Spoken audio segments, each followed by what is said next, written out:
ಬಂತು, ಒಂದು 18 ಗುಂಟೆ ಜಮೀನಿಗೆ ನಾವು ದೊಡ್ಡಬೈನೆಲ್ಲ ಹಾಕಬೇಕು ಅಂತ ನನ್ನ ಆಲೋಚನೆ ಬಂತು. ಅದಕ್ಕೆ ಎಷ್ಟು ಯಾವುದೇ ಒಂದು ಆಚೆ ನೀರು ಬಿಡ್ದಂಗೆ, ಯಾಕೆಂದರೆ ಒಂದು ಕೆಮಿಕಲ್ ಎಲ್ಲ ಹೊಡೆದು 24 ಹೋಗ್ತೀವಿ, ಎಲ್ಲ ಭೂಮಿ ಎಲ್ಲ ಕೆಟ್ಟಿದೆ. ಒಂದು ಹಸು ಮೇವು ಕೊಯ್ಬೇಕಾದ್ರೆ ನೋಡೋದು ಆ ಕೆಮಿಕಲ್ ನೀರೇ ಕುಡಿಯೋದಕ್ಕೆ ಕೆಮಿಕಲ್ನಿಂದ ಬರ್ತಕ್ಕಂಥ ಹುಲ್ಲನ್ನ ತಿನ್ನೋದು. ಅದಕ್ಕೆ ಸುತ್ತ ಪೌಡ್ರಿ ಮಾಡಿ ನಾವು ಸ್ವಂತ ದೊಡ್ಡ ಬೈನಲ್ಲಿ ಹಾಕಿ ಬೆಳಿಬಾರ್ದು.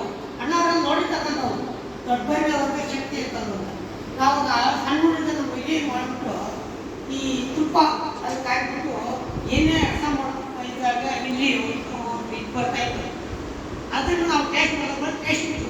ಈಗ ಅದೇನಿಲ್ಲ, ಅನ್ನ ಮಜ್ಜಿಗೆ ತಿಂದು ಸುಮ್ಮನೆ ಕೈ ಹೊಲಿಬಿಟ್ರೆ ಸಾಕು, ನಾವು ಕೈ ತೊಳೆಯೋಷ್ಟೇ ಬೇಡ.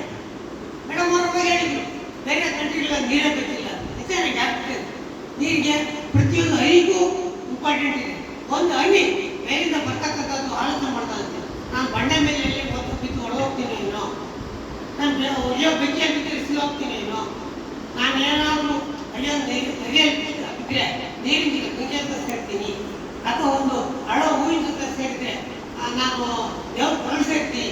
ಒಂದು ಹನಿ ಅಷ್ಟೊಂದು ಆಸೆ ಇಟ್ಕೊಂಡು ಬರಬೇಕಾದ್ರೆ ನಾವು ಮನುಷ್ಯರು, ನಾವು ವಿಶೇಷವಾದ ಒಂದು ನಮಗೆ ಆಲೋಚನೆ ಮಾಡೋ ಶಕ್ತಿ ಇದೆ.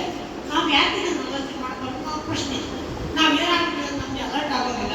ನಾವು ಏನೇನೋ ಕಟ್ಟಿಬಿಟ್ಟಿದ್ದೀವಿ, ಕೆರೆ ಸಂಘದಲ್ಲಿ, ಡೈರಿಯಲ್ಲಿ, ದೇವಸ್ಥಾನದಲ್ಲಿ, ಒಂದು ರೈತ ಸಂಘದಲ್ಲಿ, ಇದೆಲ್ಲ ಸಾಧಿಸಿ ಮನೆ ಕೂಡ ನಮ್ಮ ರಾಮಕೃಷ್ಣ ನಮ್ಮನ್ನ ಒಂದು ಸಂಸ್ಥೆಯಲ್ಲಿ ಕೂಡ ಒಂದು FU ಅಂತ ಮಾಡಿ ಅದರಲ್ಲಿ ಕೂಡ ಇನ್ವಾಲ್ವ್ ಆಗಿದ್ದೀವಿ. ಇವೆಲ್ಲ ನಾವೊಂದು ತುಂಬಿಬಿಟ್ಟಿದೆ. ಈಗ ರತ್ನ ಮೇಡಮ್ ಕೇಳಿದ್ವಿ ಸರ್, ನಾನು ತುಂಬ ಬರಲಿ ಅಂತ.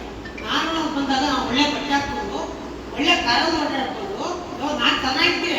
ಮೇಡಮ್ ಅವ್ರು ಹೇಳ್ತಾ ಇದ್ರು, ನಾವು ಸಾಲ ತಗೊಂಡು ಮೊದಲೇ ಕಾರ್ ತಗೊಂಡಿದ್ದಲ್ಲ, ಸಾಲ ತಗೊಂಡ್ಬಿಟ್ಟು ಏನ್ಬಿಟ್ಟು ನಮ್ಮ 5,000 ಬರ್ತಾರೆ, ಸುಮಾರು 4-5 ಸಾವಿರ ಬಂದಿದ್ದು ಸಾಕಂದ್ರೆ ಮ್ಯಾನೇಜರ್ ಅವ್ರು ಮಾತಾಡಿದ್ರು,